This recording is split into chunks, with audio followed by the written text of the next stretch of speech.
अब कुछ लोगों का ये भी कहना है कि जो जुल्म है वो तो हमारे पूर्वजों ने किया है, तो हम क्यों भुगतें।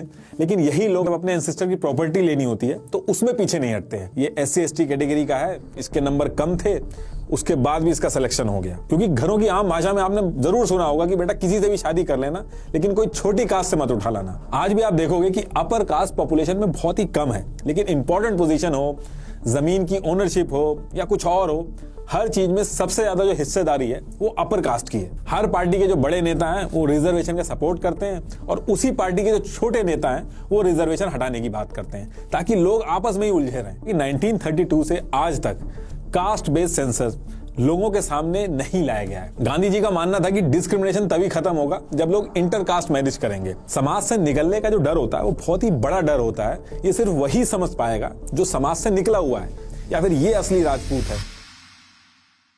देखिए, रिजर्वेशन एक ऐसा कंट्रोवर्शियल टॉपिक है जिसपे आए दिन लोग आपको बहस करते हुए मिल जाएंगे। स्पेशली इलेक्शन के टाइम पे ये बहस जो है वो और तेज हो जाती है। अब कुछ लोगों का मानना है कि फाइनेंशियल स्टेटस देख के रिजर्वेशन देना चाहिए और ये जो कास्ट बेस्ड रिजर्वेशन है ये हटा देना चाहिए। कुछ लोग कहते हैं कि अगर 70 सालों से बैकवर्ड लोगों का स्टेटस नहीं सुधार पाया तो इसका मतलब कि ये जो टूल है ये काम का नहीं है।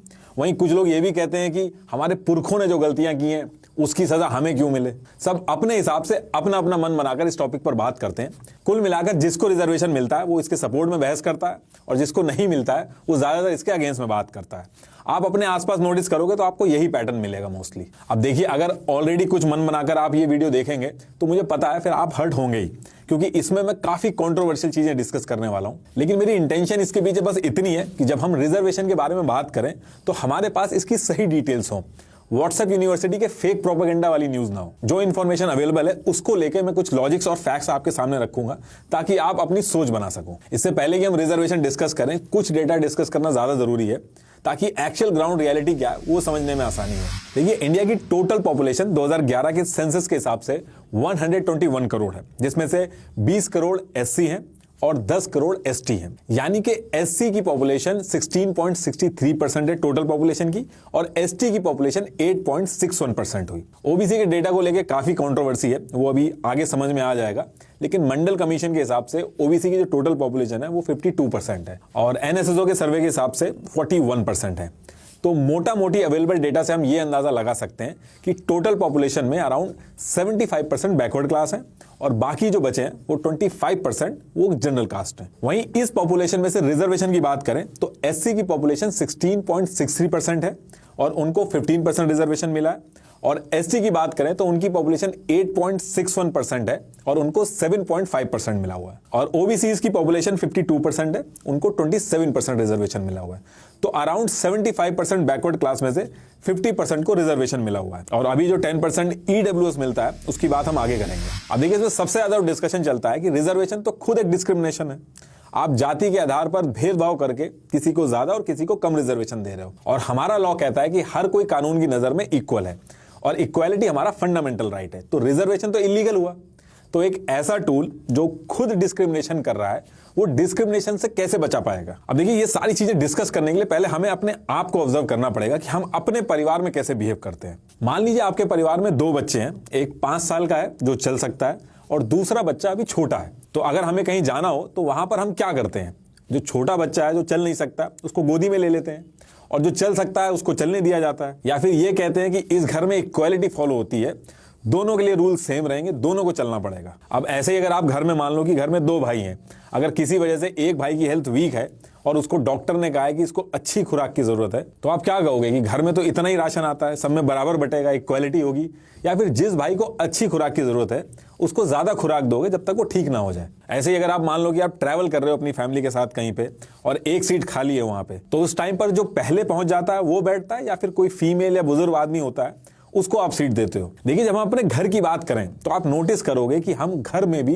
किसी को कम किसी को ज्यादा प्रायोरिटी देते हैं और ये प्रायोरिटी एक तरह का डिस्क्रिमिनेशन ही होता है जिसकी वजह से इक्वालिटी आती है। ऐसे ही हमारे कॉन्स्टिट्यूशन के लिए पूरा देश एक परिवार है और वो एग्जैक्टली वैसे ही एक्ट करता है जैसे हम अपने परिवार में एक्ट करते हैं। और हमें रिजर्वेशन इसलिए बुरा लगता है क्योंकि जैसे ही हम परिवार के बाहर निकलते हैं हम बाकी लोगों को बाहर ही समझते हैं। जब हम अपने घरों में ये सारी चीजें कर रहे होते हैं तो हम ध्यान नहीं देते हैं, लेकिन हम ये इसलिए कर रहे होते हैं कि अनसेट कम्युनिकेशन में एक स्टेबिलिटी मेंटेन हो घर के अंदर। अगर हम ह्यूमन ग्राउंड को भी छोड़ दें लॉजिकली भी देखें तो रिजर्वेशन एक मजबूरी है। अगर आप घर का एग्जाम्पल लो, किसी फादर के 3 बेटे हैं और वो इन तीनों बेटों में से किसी एक को इग्नोर करना शुरू कर दे, आप देखोगे कि वो लेफ्ट आउट भाई आगे चल के घर वालों के अगेंस्ट में हो जाता है, भाइयों के अगेंस्ट में हो जाता है, वो उस घर के लिए डेंजरस हो जाता है। इसलिए एक अक्लमंद फादर कभी भी अपने बेटों में फर्क नहीं करता है, जरूरत के हिसाब से चीजें मैनेज करके सबको साथ में लेकर चलता है। ऐसे ही अगर कोई कंट्री है और उसमें किसी कम्युनिटी के साथ डिस्क्रिमिनेशन और इनइक्वालिटी बहुत ही ज्यादा लेवल पे बढ़ जाती है तो वो रिबेलियस हो जाते हैं।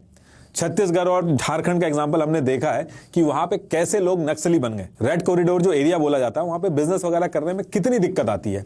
नक्सली आज की डेट में बहुत ही बड़ी प्रॉब्लम बन गया इंडिया के लिए। और ये सिर्फ इंडिया की ही बात नहीं है, किसी भी देश की गवर्नमेंट अगर किसी एक स्टेट को इग्नोर करना शुरू कर दे तो आप देखिएगा कि वो एक स्टेट पूरे देश के लिए थ्रेट बन जाती है। यही रीजन है कि सिर्फ इंडिया ही नहीं, इंडिया के बाहर के देशों में भी रिजर्वेशन दिया जाता है, क्योंकि देश सबको साथ लेकर चलने से बनता है। वरना देश के लिए एक न्यूक्लियर बॉम्ब से भी बड़ा खतरा हो जाता है अगर देश के अलग अलग कम्युनिटी देश के ही खिलाफ हो जाए। हम बात करते हैं कि हम वर्ल्ड की लार्जेस्ट डेमोक्रेसी हैं, लेकिन जब तक हर कम्युनिटी का पार्टिसिपेशन नहीं होगा, आप पेपर में तो लार्जेस्ट डेमोक्रेसी हो जाओगे लेकिन एक्चुअल में नहीं होगे।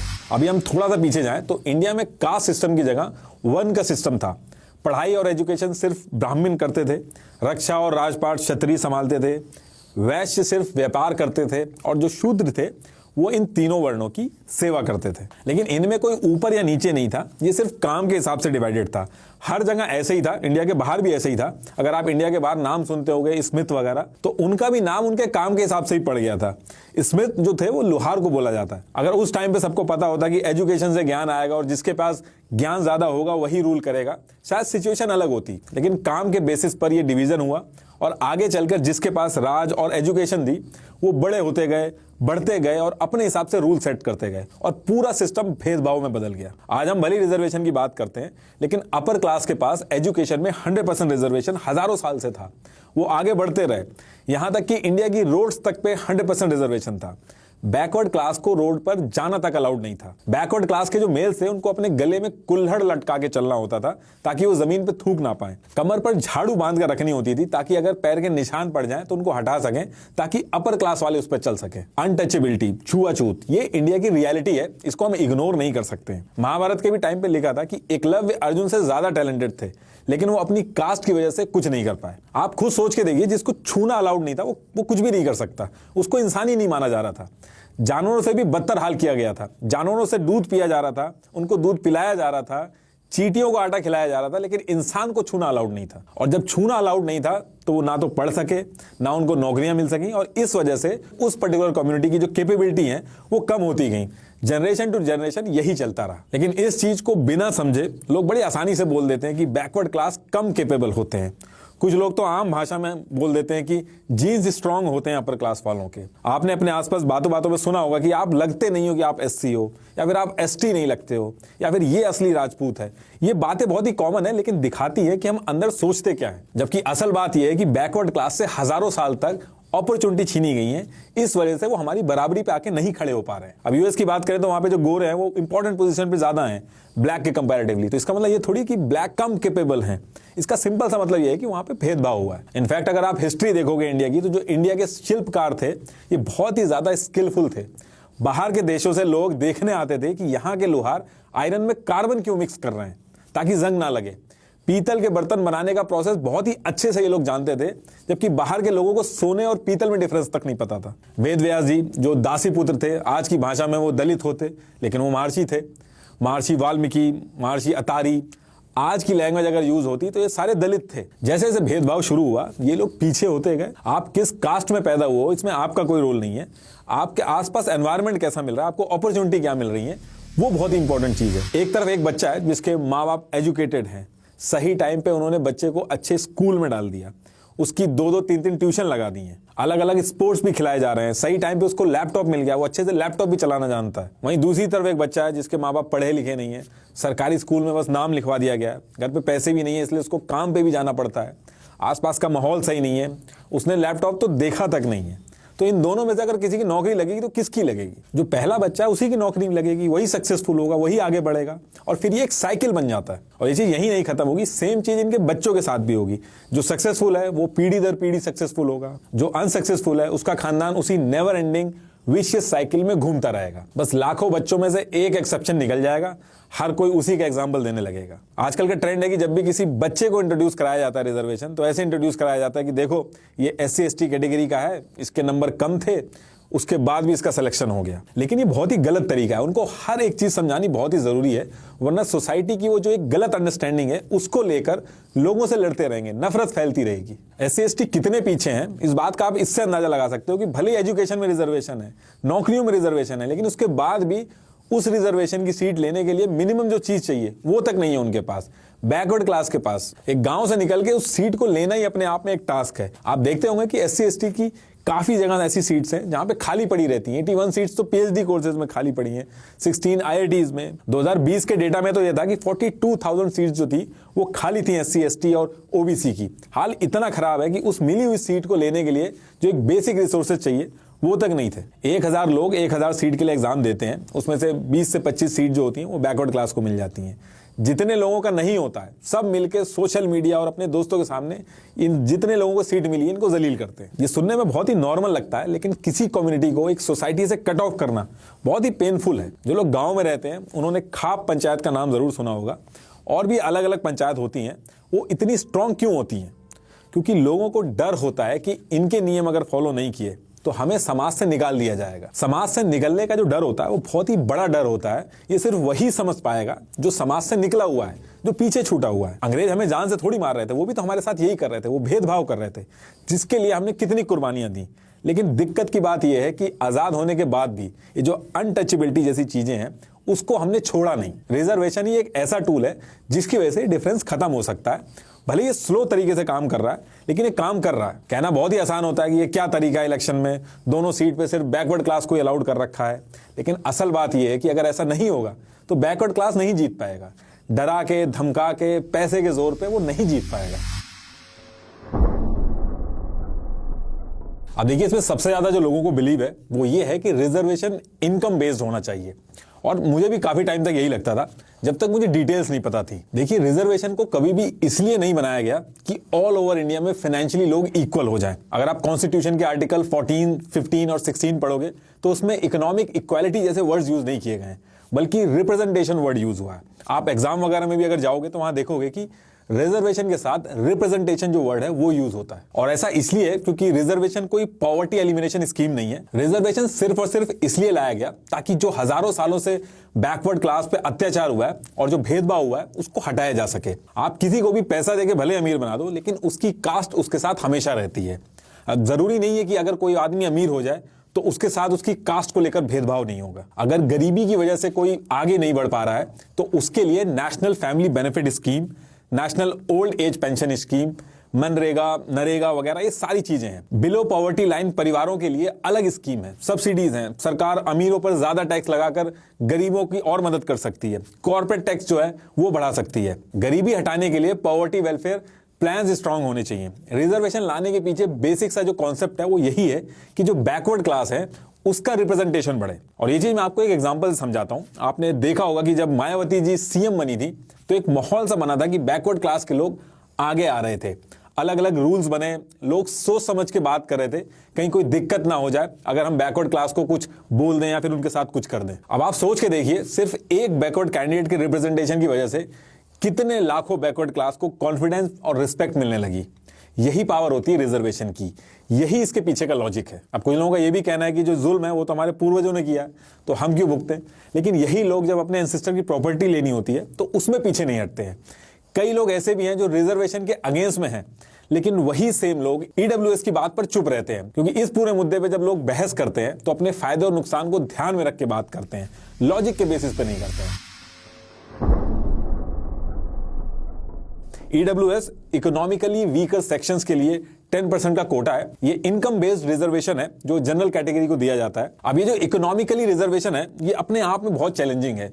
सबसे बड़ा चैलेंज इसमें यह है कि पहले कोई गरीब था, फिर अमीर हुआ फिर दोबारा गरीब हो गया, तो इसका ट्रैक रखना बहुत मुश्किल है। अभी जो ईडब्ल्यूएस आया है उसमें 8 लाख एनुअल इनकम की लिमिट लगी है कि इससे कम वाले ईडब्ल्यूएस की कैटेगरी में आएंगे और लास्ट ईयर की जो इनकम होगी उसके बेसिस पे डिसाइड होगा। आए दिन केसेस आ रहे हैं कि ईडब्ल्यूएस लेने के लिए बच्चों के जो माँ बाप हैं वो एग्जाम से 1 साल पहले ही अपनी जॉब छोड़ दे रहे हैं ताकि ईडब्ल्यूएस वाली कैटेगरी में उनका बच्चा आ जाए, बाद में फिर ज्वाइन कर लेंगे। दूसरी चीज, इनकम को इवेल्युएट करने का कोई प्रोसेस ही नहीं है। सिर्फ मेट्रो सिटीज के ऑर्गेनाइज सेक्टर्स, टैक्स पेयर्स और गवर्नमेंट जॉब वालों के अलावा आप पता ही नहीं कर सकते कि ईडब्ल्यूएस का सही दावेदार कौन है।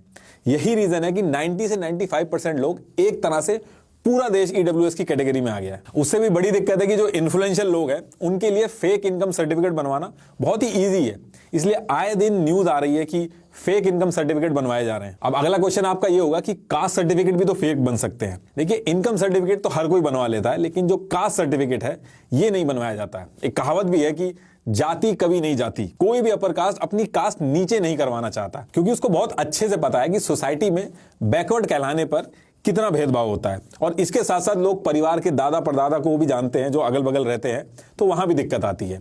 हमारे देश में रिलीजन चेंज करवाना फिर भी आसान है, लेकिन कास्ट चेंज कराना बहुत ही मुश्किल काम है। कोई भी अपर कास्ट वाला लोअर कास्ट वाला बन के नहीं घूमना चाहता, क्योंकि उसको पता है नौकरी तो भले ही मिल जाएगी लेकिन उसके बाद भी भेदभाव होगा उसके साथ। इसलिए कास्ट बेस्ड सिस्टम अभी भी रेलेवेंट है। गांधी जी का मानना था कि डिस्क्रिमिनेशन तभी खत्म होगा जब लोग इंटर कास्ट मैरिज करेंगे, इसलिए उस पर्टिकुलर टाइम पे वो सिर्फ उसी शादी में जाते थे जो इंटर कास्ट होती थी। मैरिज में भी लोअर कास्ट को डिसएडवांटेज होता है, क्योंकि कोई भी कैपेबल लड़का या लड़की मिलना दलित के लिए बहुत ज्यादा मुश्किल होता है। क्योंकि घरों की आम भाषा में आपने जरूर सुना होगा कि बेटा किसी से भी शादी कर लेना, लेकिन कोई छोटी कास्ट से मत उठा लाना। और कुछ लोग तो टोंट मारते हैं कि रिजर्वेशन तो खैरात में मिला है। उनके लिए भी एक डिटेल शेयर कर देता हूं कि अंग्रेजों के टाइम पे अपर कास्ट की डोमिनेंस की वजह से बैकवर्ड क्लास जो थे वो अंग्रेजों से एक सेपरेट इलेक्टोरेट मांग कर रहे थे। और ये वो टाइम था जब सबको रियलाइज हुआ कि बिना बैकवर्ड क्लास के उनकी पॉलिटिकल पावर अंग्रेजों के सामने कुछ नहीं रह जाएगी। और इसके बाद अंबेडकर जी की बात मान के पूना पैक्ट का समझौता हुआ और देश में रिजर्वेशन आया। और अभी भी कुछ लोगों का यह मानना है कि रिजर्वेशन की जरूरत अब नहीं है।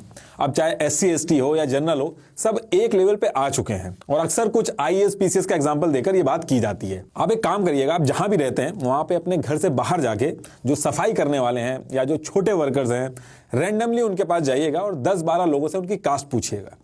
कोई भी सिंघानिया, ओबरॉय, सूर्यवंशी, ये सब कास्ट आपको सुनने को नहीं मिलेगी। और उस दिन आपको पता चलेगा कि रिजर्वेशन की जरूरत क्यों है। होता क्या है कि दिल्ली, मुंबई जैसे मेट्रो सिटीज के मॉल में चक्कर लगा के चाय की दुकान में डिस्कशन करने में बहुत आसान लगता है कि रिजर्वेशन हट जाना चाहिए, लेकिन एक्चुअल जो ग्राउंड रियलिटी है वो बिल्कुल ही अलग है। आप जरा गांव की साइड जाएंगे, कस्बों की साइड जाएंगे, तो वहां ग्राउंड रियलिटी एकदम अलग है। अभी गवर्नमेंट UPSC के लिए एक लेटरल एंट्री रिक्रूटमेंट लाई थी, जिसमें बिना एग्जाम के, बिना रिजर्वेशन के डायरेक्ट इंटरव्यू के थ्रू लोगों का रिक्रूटमेंट हो रहा था। और उसमें किसी भी तरीके का रिजर्वेशन नहीं दिया गया था। उसमें जितने भी लोग सेलेक्ट होकर आए थे उसमें एक भी बैकवर्ड क्लास का नहीं था। अगर आज की डेट में रिजर्वेशन बंद कर दिया जाए तो जो स्लो स्पीड से बैकवर्ड क्लास आगे बढ़ रहा है वो एकदम रुक जाएगा। आज भी आप देखोगे कि अपर कास्ट पॉपुलेशन में बहुत ही कम है, लेकिन इंपॉर्टेंट पोजीशन हो, जमीन की ओनरशिप हो या कुछ और हो, हर चीज में सबसे ज्यादा जो हिस्सेदारी है वो अपर कास्ट की है। और ये कोई कोइंसिडेंस नहीं है। देश भर की जितनी भी इंपॉर्टेंट पोजीशन है उसमें 400 से भी ज्यादा RTI डाली गई, उसमें बैकवर्ड क्लास का रिप्रेजेंटेशन ना के बराबर था, इनफैक्ट नील था। इन 400 RTIs का लिंक मैंने YouTube के डिस्क्रिप्शन में दे दिया, ये आप देख लीजिएगा। देखिए, प्रॉब्लम ये नहीं है कि अपर कास्ट ज्यादा अच्छी पोजीशंस पे है। प्रॉब्लम बस छोटी सी है कि कुछ अपर कास्ट वालों को, सबकी बात नहीं कि मैं कर रहा हूं, कुछ अपर कास्ट वालों को यह लगता है कि उनका हक मारा जा रहा है और वो एक गुस्सा लेके घूम रहे हैं SC STs के खिलाफ। अभी आप हाल ही फिलहाल में देखोगे 2020 में विकास कुमार को सिर्फ इसलिए गोली मार दी गई क्योंकि वो छोटी जात का होके भी मंदिर में घुस रहा था। इंडिया के प्रेसिडेंट जब मंदिर में गए थे, उनके लिए भी कुछ लोगों ने अफवाह फैला दी थी कि इनको भी नहीं घुसने दिया जाना चाहिए, लेकिन बाद में इसका क्लैरिफिकेशन हुआ और वो फिर मंदिर के अंदर गए। मैं आपको अपना भी एक एग्जाम्पल बताता हूं कि बचपन का मेरा दोस्त जो जूनियर क्लास से मेरे साथ में था, डेली मेरे साथ रहता था, 12th क्लास में जाकर मुझे पता चला कि वो SC है। जब उसने एक फॉर्म भरा, वो स्कूल के पूरे ग्रुप से छुपाता था कि वो बैकवर्ड क्लास से। अब देखिए, कुछ तो रीजन होगा कि आज भी बैकवर्ड क्लास ये बताने से झिझकते हैं कि वो SC ST है। बचपन में मैं जिस एरिया में रहता था वहां पर सफाई करने वाले जितने भी लोग आते थे वो एक एरिया डिसाइड करके एक साथ रहने लगे थे। उन लोगों ने मिलकर उनकी कम्युनिटी के एक बच्चे को स्कूल में एडमिशन करवाया। जब वो बच्चा रिक्शे में स्कूल जाता था तो उसको बहुत ही गलत गलत नाम से चिढ़ाते थे और कई कई तरीके से बोलते थे उसको। 1 साल भी वो पूरा नहीं कर पाया और उसने स्कूल छोड़ दिया। अब आप सोच भी नहीं सकते कि डेली बेसिस पे वो लोग क्या सफर करते हैं। अब देखिए, सबसे बड़ी दिक्कत जो इस पूरे मुद्दे में है, जो कि असल दिक्कत है, वो है पॉलिटिशियंस। ये नेता लोगों को कभी भी एक वोटिंग नंबर के काउंट से ज्यादा कुछ नहीं समझते हैं और हर चीज को एक वोट बैंक का सर्कस बना देते हैं। ऐसा मैं क्यों कह रहा हूं वो भी समझते हैं। 1932 में सबसे पहला रिजर्वेशन पॉलिटिक्स में ही दिया गया था, जिसे पूना पैक्ट भी कहा जाता है, ताकि बैकवर्ड क्लास का पार्टिसिपेशन हो। देखिए, किसान और बैकवर्ड क्लास ये पॉपुलेशन में ज्यादा है, इसलिए आप नोटिस करोगे कि ये दोनों नाम हर नेता के भाषण में रहते हैं। तो जब पॉलिटिक्स में रिजर्वेशन आया तो उसके बाद तमिलनाडु गवर्नमेंट ने भी प्रॉमिस किया कि वो जीत के बैकवर्ड क्लास को एजुकेशन में भी रिजर्वेशन देंगे, और उसके बाद पहली बार देश में एजुकेशन के अंदर रिजर्वेशन आया। अब ये होने के बाद मोरारजी देसाई जी देश के पीएम बने। उन्होंने कहा कि ओबीसी की जो पॉपुलेशन है वो 52% है, इनको भी रिजर्वेशन मिलना चाहिए, और उन्होंने मंडल कमीशन फॉर्म किया जिसमें 27% ओबीसी को रिजर्वेशन दिया गया। अभी मंडल कमीशन तो बन गया था, लेकिन नेता इसको हाथ लगाने से बच रहे थे। इंदिरा गांधी जी ने इस पूरे मंडल कमीशन को नहीं छेड़ा, फिर राजीव गांधी पीएम बने, उन्होंने भी इस मंडल कमीशन को नहीं छेड़ा। अब इसके बाद 1989 में वीपी सिंह जी की सरकार आई। ये सरकार मिलीजुली सरकार थी, इसमें कई नेता ऐसे थे जो पीएम बनना चाहते थे, और इसमें भी वीपी सिंह यूपी में ज्यादा इंपैक्ट करना चाहते थे। जो मंडल कमीशन था, जिसको बाकी नेताओं ने हाथ नहीं लगाया था, उसको ये लेकर आए और ओबीसी को 27% रिजर्वेशन दिलवा दिया गया। बहुत ज्यादा गुस्सा हुए लोग, कई सारे प्रदर्शन भी हुए, लेकिन ये फिर भी लागू हुआ। अब 50% के करीब रिजर्वेशन हो चुका था, और इसके बाद नरसिम्हा राव जी आए और इन्होंने कह दिया कि हम 10% रिजर्वेशन इकोनॉमिक स्टेटस के बेसिस पे देंगे, और पहली बार ईडब्ल्यूएस की जो बात यहीं से शुरू हुई थी। अब देखिए, धीरे धीरे ये सोशल इशू की जगह एक वोट बैंक की पॉलिटिक्स बनती जा रही थी। अब इसको मैं एक एग्जांपल से समझाता हूं। अगर मैं किसी तरीके से सिस्टम में घुस के किसी भी तरीके से एक पर्टिकुलर कम्युनिटी के लिए रिजर्वेशन लेके आ जाऊं, तो मेरी आने वाली पीढ़ियों तक को उस कम्युनिटी से वोट मिलेगा। वहीं अगर मैं डेवलपमेंट वाला रास्ता चुनूंगा तो ये रास्ता थोड़ा लंबा होगा और बोरिंग भी रास्ता है ये। और अगर मैं सिस्टम में घुस के किसी कम्युनिटी का रिजर्वेशन हटा दूं, तो मुझे और मेरी आने वाली पीढ़ी तक को उस कम्युनिटी से वोट नहीं मिलेगा। यही रीजन है कि हमारे देश की हिस्ट्री में आज तक किसी की भी हिम्मत नहीं हुई कि वो रिजर्वेशन को हटा सके, और हर बड़ा नेता कैसे ना कैसे करके अपने वोट बैंक के लिए रिजर्वेशन लेके आया। और इस पूरे सर्कस के चक्कर में एक्चुअल में जिसको रिजर्वेशन की जरूरत थी उसको स्ट्रगल करना पड़ता। वोट बैंक की पॉलिटिक्स के चक्कर में हमारे कॉन्स्टिट्यूशन को मल्टीपल टाइम अमेंड किया गया है। 77, 81, 82nd, 85th, 93rd, ये सारे अमेंडमेंट किए गए हमारे कॉन्स्टिट्यूशन में रिजर्वेशन को लेके। हर पार्टी के जो बड़े नेता हैं वो रिजर्वेशन का सपोर्ट करते हैं, और उसी पार्टी के जो छोटे नेता हैं वो रिजर्वेशन हटाने की बात करते हैं, ताकि लोग आपस में ही उलझे रहें। किसी भी पॉलिटिकल पार्टी की अगर आपको रियल आइडियोलॉजी देखनी है तो उसके छोटे नेता क्या नैरेटिव चला रहे हैं उसके ऊपर आप ध्यान दीजिएगा, आपको समझ में आ जाएगा कि वो पार्टी नैरेटिव क्या चला रही है। क्योंकि जो बड़े नेता हैं वो एक सेट पैटर्न में जो रिक्वायर्ड होता है बस वही बोलते हैं। आप एक चीज और नोटिस करोगे कि 1932 से आज तक कास्ट बेस्ड सेंसस लोगों के सामने नहीं लाया गया है। SC/ST की मजबूरी थी, लोगों के सामने लाया गया क्योंकि कॉन्स्टिट्यूशन के अंदर उसके प्रावधान है, लेकिन बाकी किसी भी कास्ट का जो सेंसस है वो लोगों के सामने ही नहीं लाया गया है। सालों से ये जो डेटा है ये ministry of social justice and welfare के पास पड़ा हुआ है, लेकिन उसने उस डेटा को रिलीज ही नहीं किया है। अब ऐसा क्यों किया गया है वो एक अलग मुद्दा है। फिलहाल लास्ट में मैं यही कहना चाहूंगा कि कोई भी आदमी अपनी कास्ट से बड़ा नहीं होता है। बड़ा आदमी वो होता है जिसके साथ बैठ के कोई भी आदमी अपने आप को छोटा ना फील करे। और डॉक्टर भीमराव अंबेडकर जी की जो ऑडियो बुक है वो कुक्कू FM पर आप जरूर सुनिएगा, उससे आपको और क्लैरिटी मिलेगी। लिंक मैंने डिस्क्रिप्शन में दे दिया है। Thank you.